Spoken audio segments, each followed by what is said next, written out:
into the business of detailing. Whether you're a seasoned professional or just starting out, this podcast is for you. In each episode, we'll cover topics ranging from business management to marketing solutions. Here to help you grow your detailing business, your hosts, Nick and Dustin.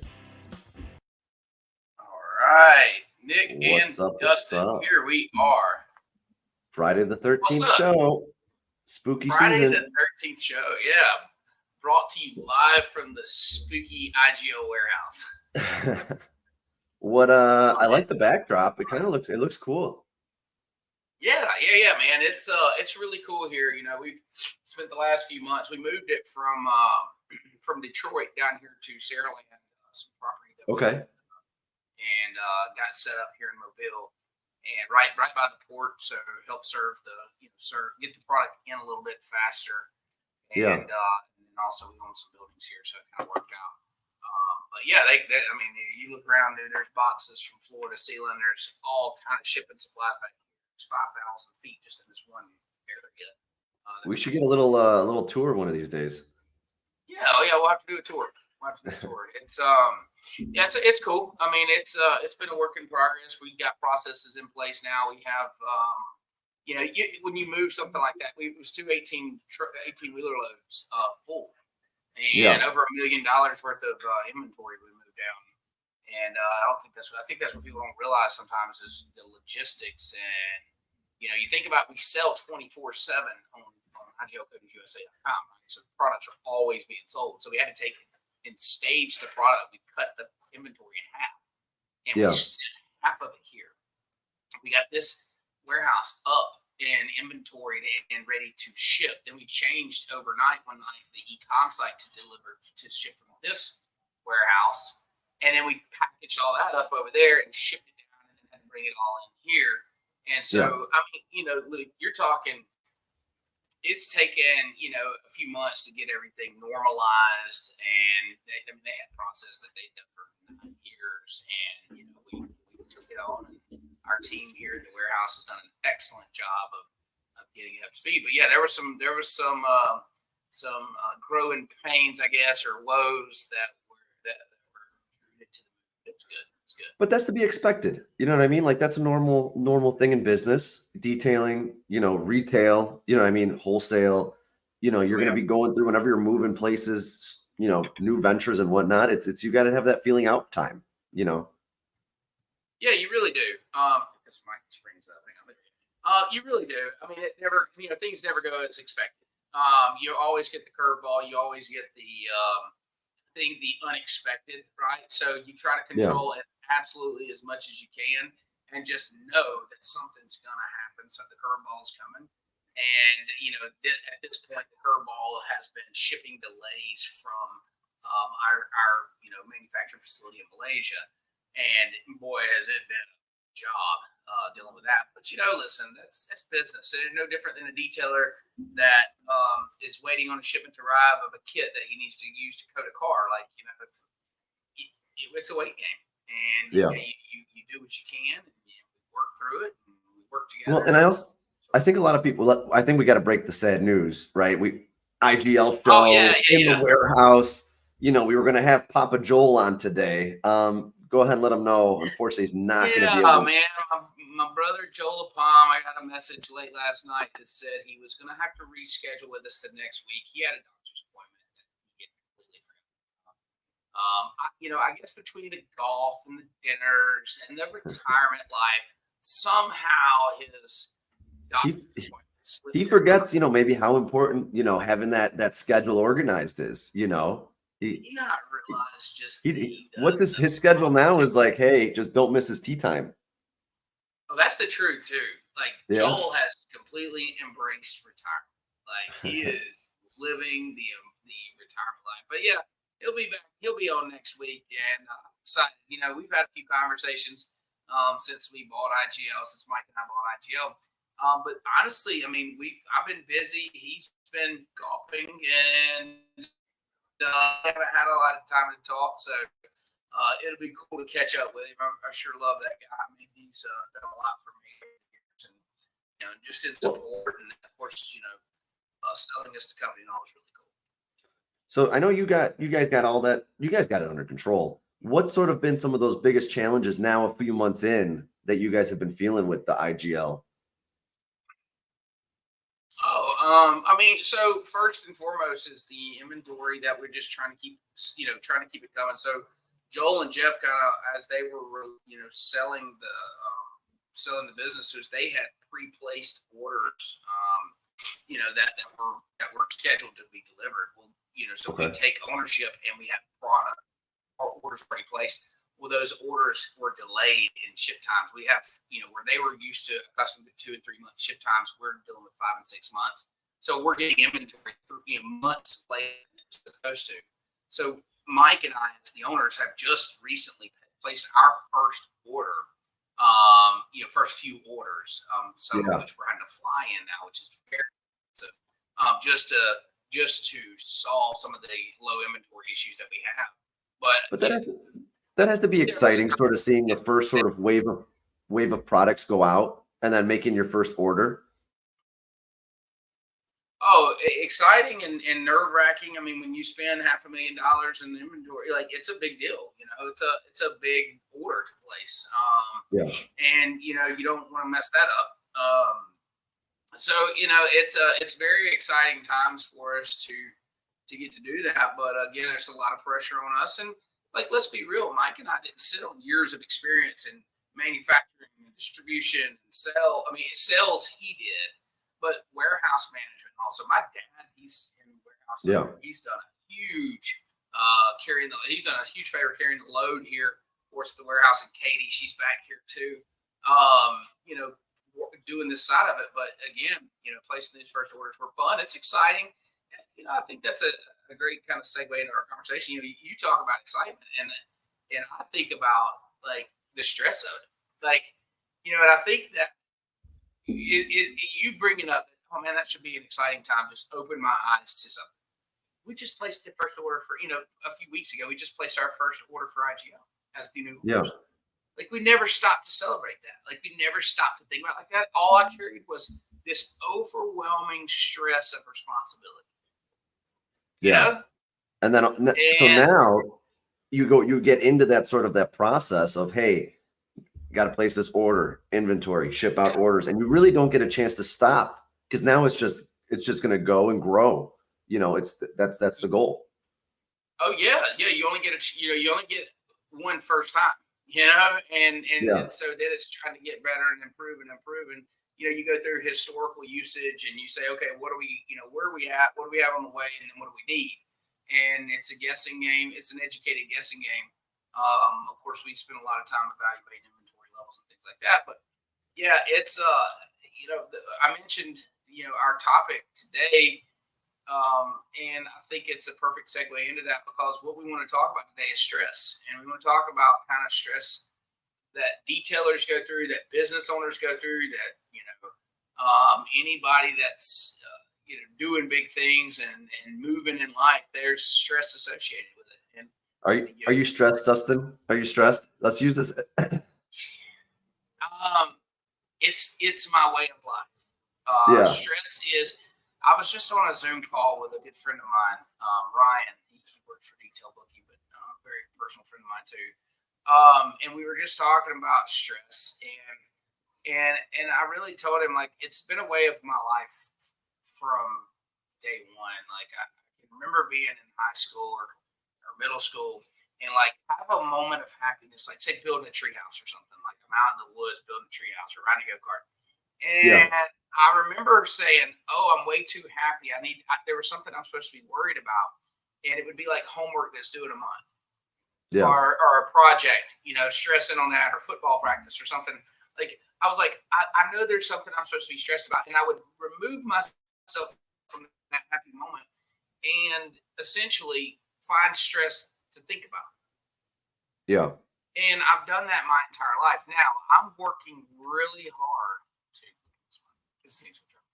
I'm working hard to understand that and to kill that habit in a sense and enjoy some of the moment. But yeah, stress. When you say, "Am I stressed?" I don't think like sometimes it's maybe more than normal, but it's really a way of life for me.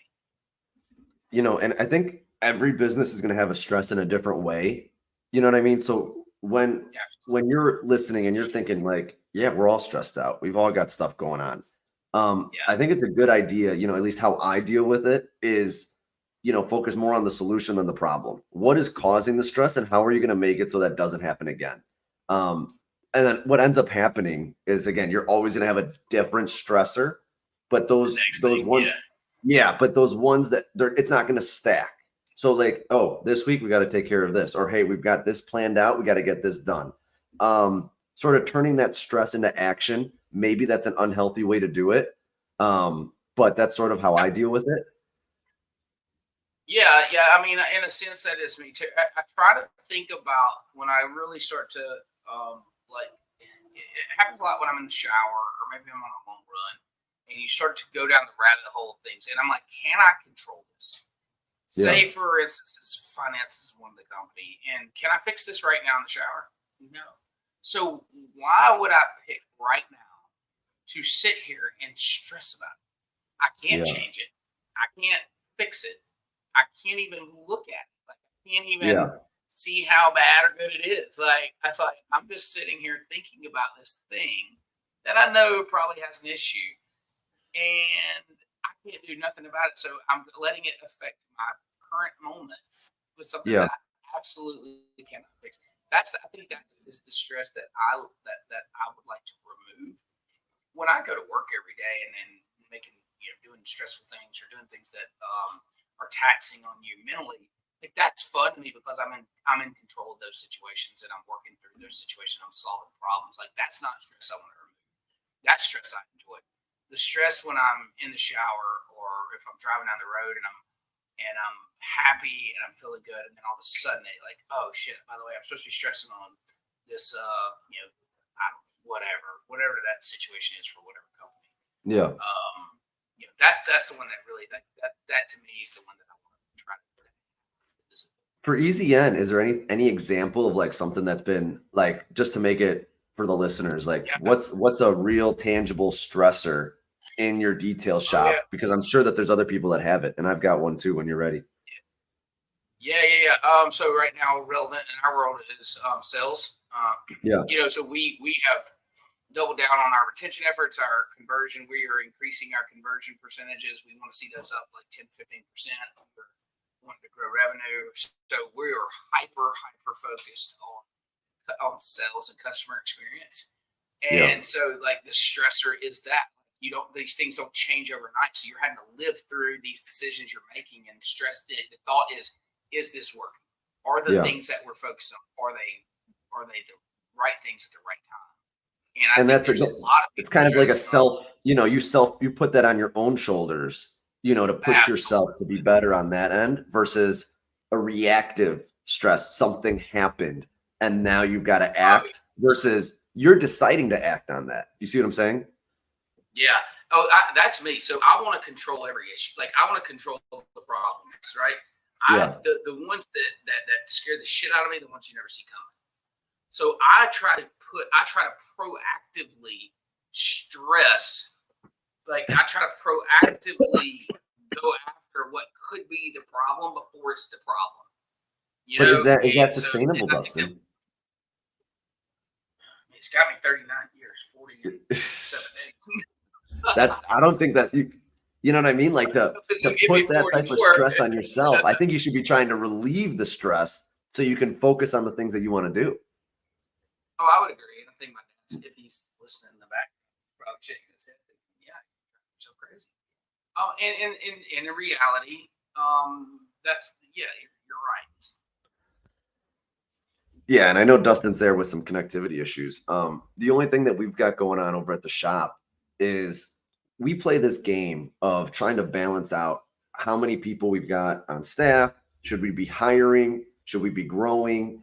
And October's a really stressful month for us. We've got, I know SEMA's there at the end of the month. We're going down and we're getting certified for tinting. So we've got these things where we're growing and we're trying to sit here and time out. Should we be adding an extra person to eventually be able to start tinting and doing PPF and doing these things?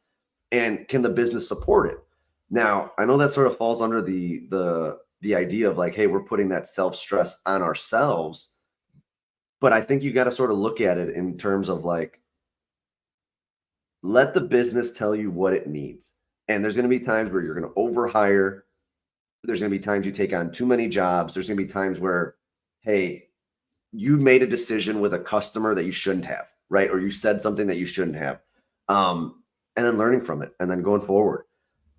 Other stresses that sort of happen in the detail world is always that customer interaction. So I think people that, take that and take it home with you, that's the one thing that I think is something I've worked on really, really hard, where some customers upset over the French fry, some customers upset over, hey, you've got road chips in the front bumper. Those are still going to be there. And they get upset or they get disrespectful or whatnot. And understanding like, hey, that's something that, can we communicate that better? Can we make that situation a more positive experience for them? Learn from it.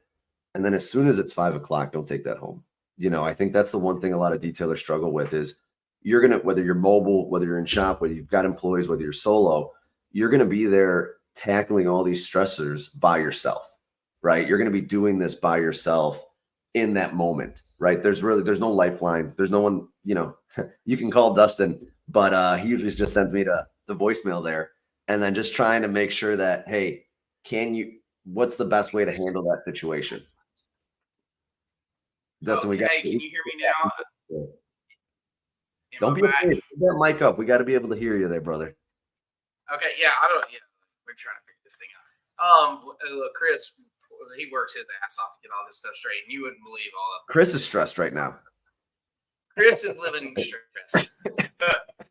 No, and I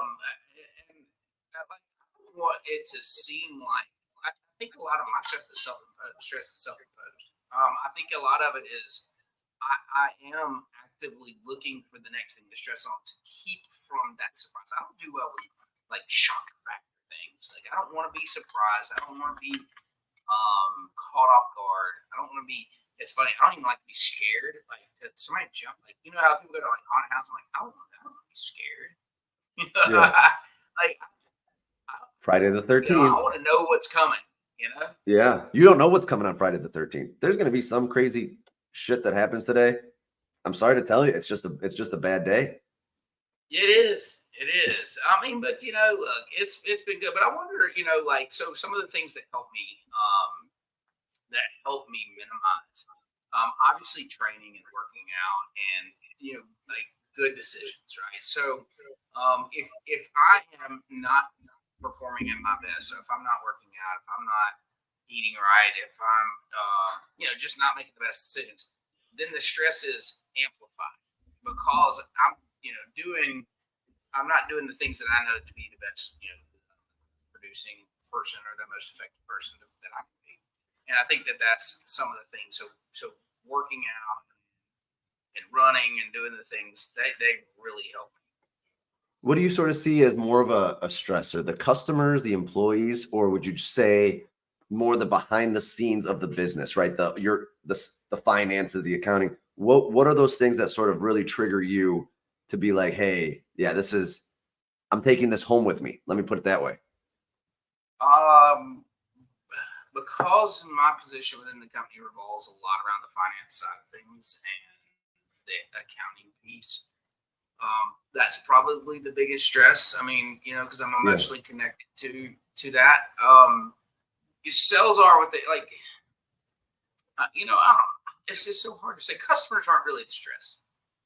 No. Customers. But is it fair to say, Dustin, in the beginning, for the people listening that are starting out, big time customers that customers are that primary stress? Yeah. As you evolve, 100%. Then it goes customers, employees, and then like operations. Yeah. Because it's scaling, right? First of all, you're one-on-one with the customer, so you have to deal with that customer all the time. These customers. And so, when you're an owner-operator, you are dealing with the stress of the customer. Like, there's an issue, you got to fix it. You got to make the sale. You got to make the retention. You're doing it all. Yeah. Once you grow past that and you pass that to employees, well, the newness of that creates a whole new stress. Making sure they're doing the things they're supposed to do, making sure quality's there, training, the stress of paying them, there's the whole new stress. And then operations, once you get past that point, it's like, holy shit, it's a whole new world of it. Madison. Dustin thrives off stress. Thrive? Is that the right word? Now, you know what? Yeah. Just because Madison throws that out, do you feel like your stress gets passed on to others? Yes. Yeah. Yes. Yeah. So I wear it like a damn cloak, like just a giant fur coat. They know. They know. Yeah. It's because I think so. I think about it a lot, and if I'm thinking about it, and you interrupt the thought, like it's like, yeah, there's a look. You know what I mean? Like, please get away from me right now. So now, let me ask you this: is that something that you should be working on? Is that something that's just who you are? You know what I mean? Like, how does that play out? It's terrible. It's something I work on daily. It's something I have consciously since for the last few years. It's very conscious, and it's something that I work on daily to focus on the positive. This is to focus on the things that are going good and bring them up. All right, like it's very easy to hyper focus on the things you want to fix, right? But you got to acknowledge the progress that's made, or you'll drive people crazy. I have drove people crazy in my life that worked for me, that have been in relationships and all that stuff. And poor Chelsea, Lord have mercy. She probably catches the worst of it because she's the one you're around the most, and it's tough. They're the ones that hear it, and all. It's very conscious. It's a terrible thing. That it's inevitable, but you can reduce it, and I'm working on it. I don't know. I think it's something where when I was younger, you know what I mean? It just played such a larger role.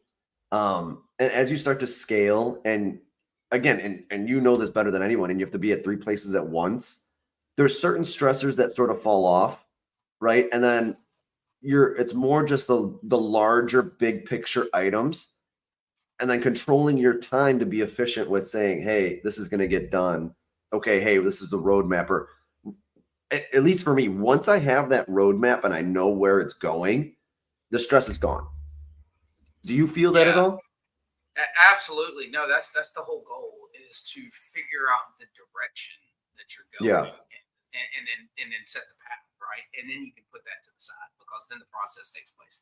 Then the action happens. Once the action started, if I'm there at the office, right, and if it's stressed out, I got 17 things going on in my mind. You know what I mean? Like exactly like you're saying, you've got all these things you got to get done today, and you're like, hey, I got to just go into go mode. Yep. The most important thing that I worked on when I was younger was, hey, I got shit going on, but every single other employee in my business has shit going on too. And it's my job to be there for them. So I'm not going to, you know what I mean? Like if I'm in a stress mode, I'm going to stay away from them until I can. But if they need me, you see what I'm saying? My stress comes second to theirs. That's sort of how I play it out. And I actually feel better. You know what I mean? Like, hey, if they come in, they got something going on, they got to talk it out. I stop everything I'm doing and I'm there for them. And then I almost feel like, okay, hey, look, I helped them, which helps me. Yeah, no, absolutely. I think there's a sense of that as well, and solving other people's problems definitely can kind of relinquish the worst stress to me. So like doing the thing, like when I start the action, it's go time. I almost completely forget about the problem because I'm acting on it. The worst time for me is if I'm driving down the road, or if I'm in the shower thinking about a problem I can't do. And that's I think that's where a lot of the work-life balance gets lost in like the workaholic side. Like you just want to fix it now, and so like that's where anxiety stuff comes from. That's where I'm trying to reduce it down. But yeah, you're absolutely right. For one of the team members to come into my office and I've got a million things going on, but they sit down and then we solve one of their problems. There is a major sense of accomplishment, relief. And I guess it's just Myself. prioritizing that stress. If you've got, man, there's always going to be something, Dustin, right? And for everyone listening, it's like, hey, in business and in life, it prepares you for the next stress. That's how I always think. It's like whatever was the headache last month is preparing you for this month, and whatever is this month is going to prepare you for the next month. And it's like, well, yeah, go ahead. No, and I think the worst thing in the world to do is to do things to try to mask it or minimize it or cover it up. So it's one thing to consciously work to solve the habitual problem of stress, right? And so in that same meeting earlier, Mitch, he's our chief engineer, he said, stress is habitual, and he's exactly right. It's you do these things just out of muscle memory. Your brain's a muscle. It just goes into this mode. It's like, oh, we're supposed to stress here and you stress. Yeah. If you can break that habitual, action by replacing it with something positive, and it's not a positive thing, but like replacing it with another action that works good. So for me, it's running. Like if I can break that and do it into something, or working on the problem, but like if you sit there and you just mull it over, like, and you don't, or you try to bury it with like food or alcohol or Facebook or TV, then it's amplified because the problem never really goes away. You just forget about it for a short term, and then you come back to the problem again.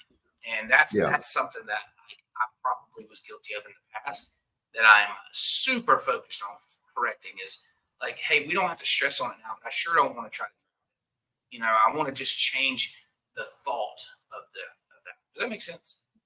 A little bit. And like for me, I don't use social media. So like I just none of that stuff really gets to me. And then it's like building those positive habitual actions, right? So like, hey, I'm going to be at the gym Monday through Thursday from 9 to 12. Like there's those habitual actions that are positive, and they're going to reset you. They're going to be able to help you handle the stress without you even thinking about it. So it's not like you're going there just to be able to help you with that day's stress. You're going there because you have to go there.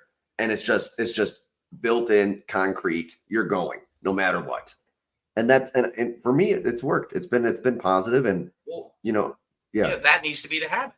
That needs to be the habit. Let the good thing be habitual. Let the thing that's a positive impact on your life be the habit, not the thing that takes you away from that, And again, like you said, you don't do that conscious thinking, okay, I'm going to go relieve stress. But what happens is they're correlated, right?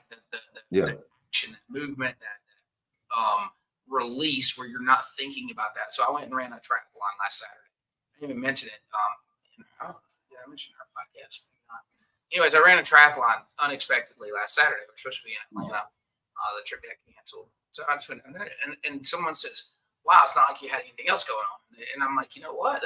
It was a break for me. Like running a triathlon was a mental break. Yeah. Like I had to think about my food and water and equipment, but that's fun. Like those are fun problems to solve. Like and that's nothing you can't. Gotta count all these bottles and boxes back here. Look at that's what you got to do after, right. But again, that'll be there. What's behind you? It doesn't have little legs. It's not going to run away. Oh, yeah, it never leaves. That never leaves you. That'll always be there. And I don't know. I just think making sure you're in the right headspace, right? If you're right mentally, you're going to be able to handle a lot of the crap that business is going to throw at you that people don't really know unless, again, you're there detailing, you've got your shop, you're mobile. Even if you're working in a detail shop, right? Everyone's got stressors and problems. Or you're thinking about doing it. It's just a matter of trying to figure out, hey, how can I get right mentally to handle the things you don't even know that are coming? You know what I mean? And you have that process, and you've got those people around you that support you. The people in the process is the biggest thing for me. It's just building that out, and it takes years. It takes years, and I think you hit the nail on the head. It's probably the one thing that's probably overlooked in this is the people around you. And those are usually the ones that see the worst out of it. My dad, Chelsea, Your family, like the ones that are close that just really have to deal with you, Yeah. when it's tough and you don't fake it near as much as you do when I'm around Chris With other people. or some of the Yeah. other team members. Yeah. I'm like, I had to fake it around them. They're like, Dad and Chelsea, they just see the brawl. They're like, I told my dad, I was in the back of his truck yesterday. I went and rode with him for lunch. My granddad was in the front. I was sitting in the back. I said, I literally feel crazy. We have a lot going on. So in my defense, okay, I don't seem like this show's this bad. It's kind of going on. I like it. I like it. It just gives it the real in-depth look. Yeah, life is really good, by the way. Yeah, I'm enjoying it, but it was just really busy. And I told him, I said, I really feel crazy right now. And he's like, yes, I feel like I could just like go crazy in the back of this truck. He's like, really? I was like, yeah. And I might have been over caffeinated a little bit, maybe a little too much caffeine, but I was like, I'm gonna go crazy back here in the back of this truck. Oh, I'm sorry, Dustin. I heard caffeine. I thought you gave that up for 75 hard. I've minimized. Oh, yeah, okay. It was one caffeine drink a day. That's what it was. Yeah. It's just you said you were overly caffeinated, so it's just Yeah, I had one right before. It was either right before or right after lunch.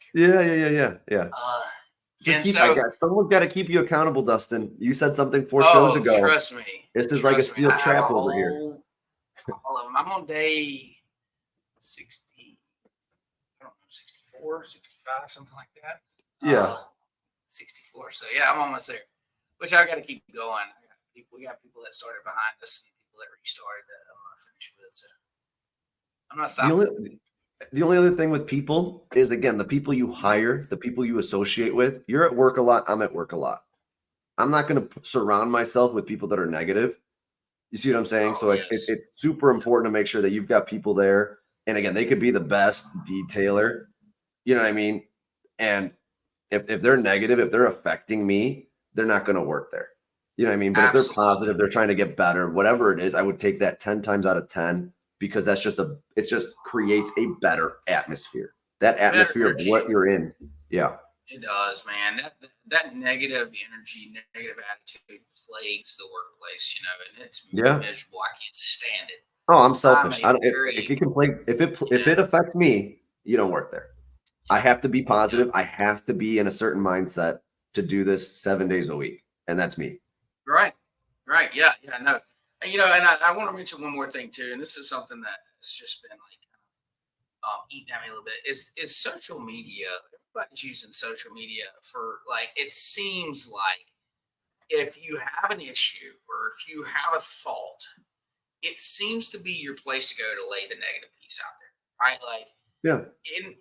With no intention of providing value or insight or help to, say, a company or a person. You just drop this one liner out that's like, hey, you suck at this, with no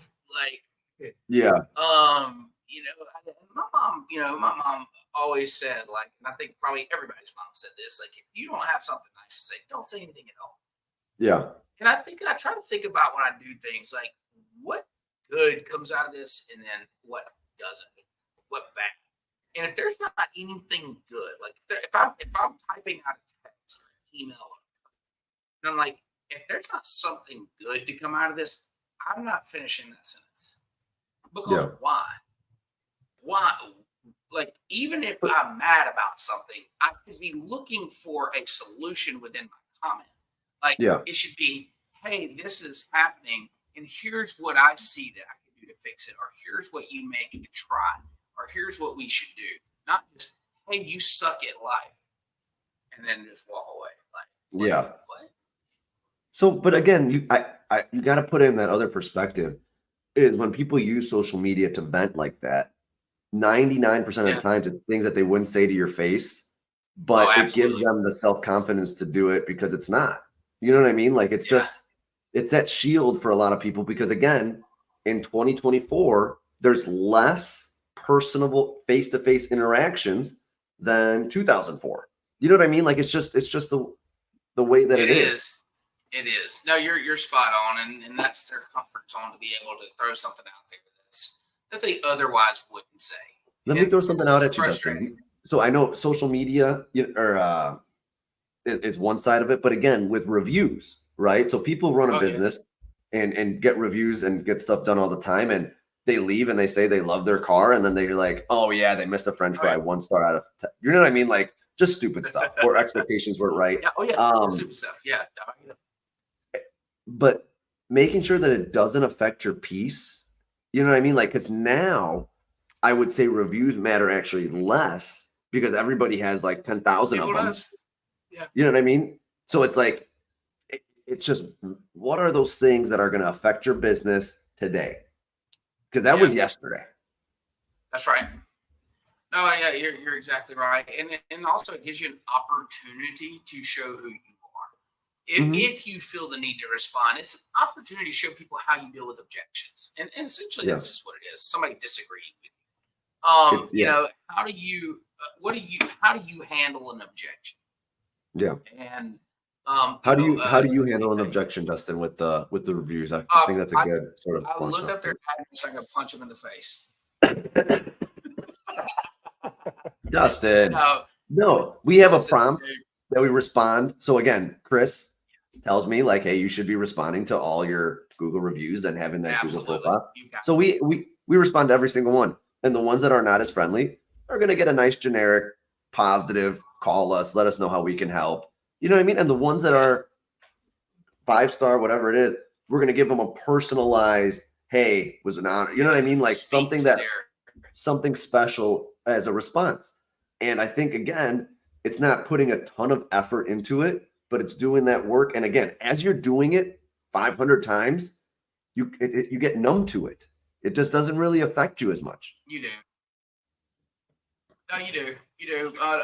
So we put, if we have a negative review, they are very few and far between. Thank God, because I do handle it. It's very personal to me.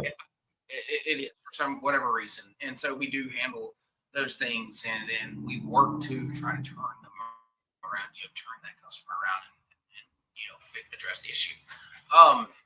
But again, like even on the positive ones, those are the fun ones. That's fun. And so we print those off and we read those to the guys. Yeah. Make a social media post with it, post it online, use it to your advantage. Absolutely. But so it's a great topic. Stress, I think something everybody lives with. People probably handle it better than others.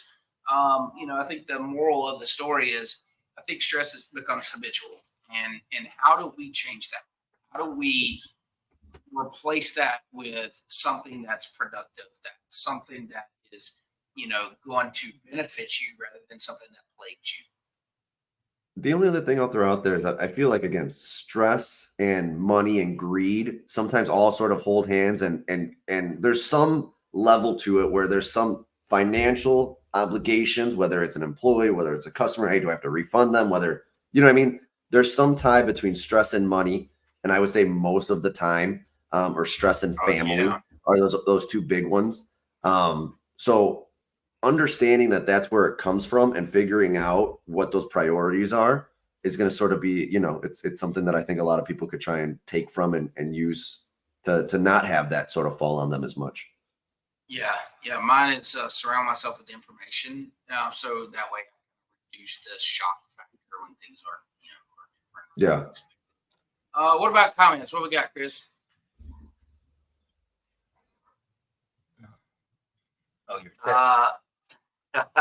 Mike Garland, this is funny. And there are two of us because we keep each other's ass out. I have to tell Dustin not to send it. I'll have it. Man, I would have loved to hear, how Mike sort of handles the stress on the flip side. The same damn way I do. No, oh, really? The same.